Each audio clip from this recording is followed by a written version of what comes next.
자식도 못 믿는 시대. 치매 걸리기 전 내 돈에 자물쇠 채우는 법. 어두운 방. 홀로 앉아있는 노인의 뒷모습. 여러분, 만약 내가 가장 믿었던 자식이 내 통장에서 몰래 돈을 빼가고 있다면, 그리고 나는 치매 때문에 그 사실조차 모르고 있다면 어떠시겠습니까? 설마 내 자식이? 라고 생각하시나요? 안타깝게도 최근 한국 사회에서 치매 노인을 대상으로 한 경제적 학대의 70% 이상이 친자식이나 친인척에 의해 발생하고 있습니다. 어머니의 노후 자금을 자녀들이 사업 자금이나 생활비로 탕진하고 정작 어머니는 간병비가 없어 열악한 시설을 전전하는 비극. 이것은 더 이상 남의 이야기가 아닙니다. 오늘 영상에서는 내가 정신이 온전할 때 내 소중한 재산을 안전하게 보호하고 죽음 이후의 가족 분쟁까지 막아줄 수 있는 치매 머니 사전 관리 시스템에 대해 아주 자세히 알아보겠습니다. 본격적인 내용 시작하기 전에 구독과 좋아요 한 번씩만 꼭 눌러주세요. 여러분의 클릭 한 번이 우리 시니어들의 존엄한 노후를 지키는 큰 힘이 됩니다. 알림 설정까지 해두시면 노후 설계에 꼭 필요한 정보를 놓치지 않고 받아보실 수 있습니다. 1단락. 치매보다 무서운 가족의 배신, 경제적 학대의 실태. 치매라는 질병은 기억력을 앗아갈 뿐만 아니라 경제적 판단 능력까지 마비시킵니다. 이때 가장 먼저 손을 뻗는 이들은 누구일까요? 바로 가장 가까이에 있는 자녀들입니다. 실제로 상담 사례를 보면 치매 초기 증상을 보이는 노모를 모시고 은행에 가서 어머니 집 팔아서 병원비 쓰셔야죠 라고 속여 인감도장을 받아내거나 공인인증서를 가로채 예금을 인출하는 사례가 빈번합니다. 자녀들은 어차피 나중에 내가 상속받을 돈인데 좀 미리 쓰는 게 어때서? 라는 위험한 합리화를 합니다. 하지만 그 결과는 참혹합니다. 노모의 통장은 바닥나고 자녀들은 돈이 떨어지면 부양의 의무를 회피하기 시작합니다. 이것이 바로 현대판 고려장이라 불리는 경제적 학대의 전형적인 모습입니다. 우리는 이제 효도라는 선의에만 기댈 것이 아니라 시스템으로 나의 노후를 방어해야 합니다. 둘째 단락. 치매 신탁이란 무엇인가?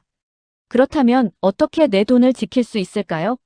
그 핵심 해결책이 바로 치매 신탁입니다.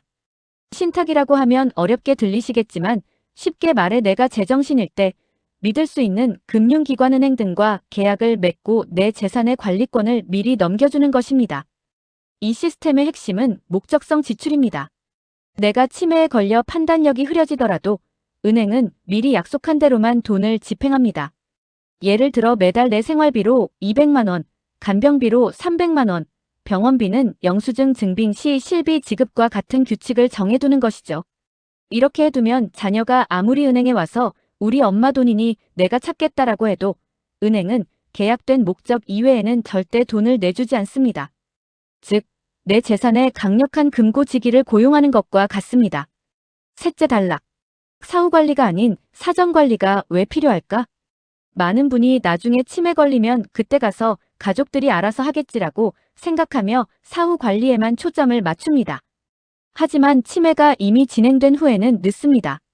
성년후견인 제도가 있지만 후견인 선임 과정에서 자녀들끼리 내가 하겠다며 법적 다툼을 벌이는 경우가 허다합니다. 사전관리 즉 치매 머니의 선제적 대응이 필요한 이유는 세 가지입니다. 첫째, 나의 존엄성 유지입니다.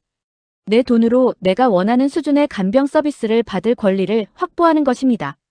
둘째, 자녀들의 유혹 차단입니다. 자녀들이 부모의 재산을 탐낼 기회 자체를 없애줌으로써 자녀들을 범죄자로 만들지 않는 부모의 사랑이기도 합니다. 셋째, 행정적 투명성입니다. 모든 지출이 기록에 남기 때문에 자녀들 사이에 불필요한 오해와 불신을 원천 차단할 수 있습니다. 넷째 단락. 자녀들의 상속 분쟁까지 해결하는 일석이조의 효과. 치매 신탁의 또 다른 놀라운 기능은 바로 유언의 역할을 대신한다는 점입니다. 이를 유언 대용 신탁이라고도 부르는데요. 내가 살아있을 때는 내 노후 자금으로 쓰고 내가 세상을 떠난 후에는 남은 재산을 누구에게 어떤 비율로 줄지를 미리 정해둘 수 있습니다. 보통 부모님이 돌아가신 후 자녀들이 상속 재산을 놓고 법정 싸움을 벌이는 경우가 많죠. 내가 엄마를 더 오래 모셨다. 너는 생전에 이미 많이 받아갔다라며 형제 간의 우애가 산산조각 납니다. 하지만 신탁을 가입해두면 부모 사후의 신탁 계약 내용에 따라 재산이 즉각적으로 집행됩니다. 별도의 복잡한 상속 절차나 자녀들 전원의 합의가 없어도 은행이 계약대로 나누어 주기 때문에 집안 싸움이 일어날 여지가 현저히 줄어듭니다. 내 노후도 지키고 자녀들의 화목도 지키는 가장 현명한 방법인 셈이죠. 다섯째 단락. 지금 바로 준비해야 하는 이유와 실천 방법. 아직 나는 정정한데 벌써 이런 걸 해야 하나? 라고 묻는 분들께 말씀드리고 싶습니다. 치매는 예고 없이 찾아옵니다. 그리고 판단 능력이 1%라도 남아있을 때 계약해야 법적 효력이 완벽합니다. 이미 중증 치매가 오면 신탁 가입 자체가 불가능해질 수 있습니다. 지금 바로 가까운 주거래 은행의 신탁부나 전문 상담 창구를 방문해 보세요. 큰 금액이 아니어도 괜찮습니다. 내 집 한 채 혹은 노후연금과 예금 일부만이라도 신탁 설계를 시작하는 것이 중요합니다. 자식에게 짐이 되지 않는 것, 그리고 자식의 욕심으로부터 나를 보호하는 것. 이것은 이기적인 마음이 아니라 가장 성숙한 부모의 준비입니다. 늙어서 자식 눈치 보지 않고 내 돈으로 당당하게 치료받고 대접받는 노후.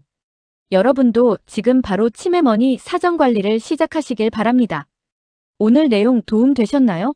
치매는 무섭지만 미리 준비된 경제적 방패가 있다면 그 두려움을 절반으로 줄일 수 있습니다. 주변에 이 정보가 꼭 필요한 친구분들이나 부모님, 자녀들에게 이 영상을 공유해주세요. 더 궁금한 점이 있다면 댓글로 남겨주시고 저는 다음 영상에서 더 유익하고 현실적인 시니어 정보로 돌아오겠습니다. 시청해주셔서 감사합니다. 오늘도 평안하고 존엄한 하루 되세요.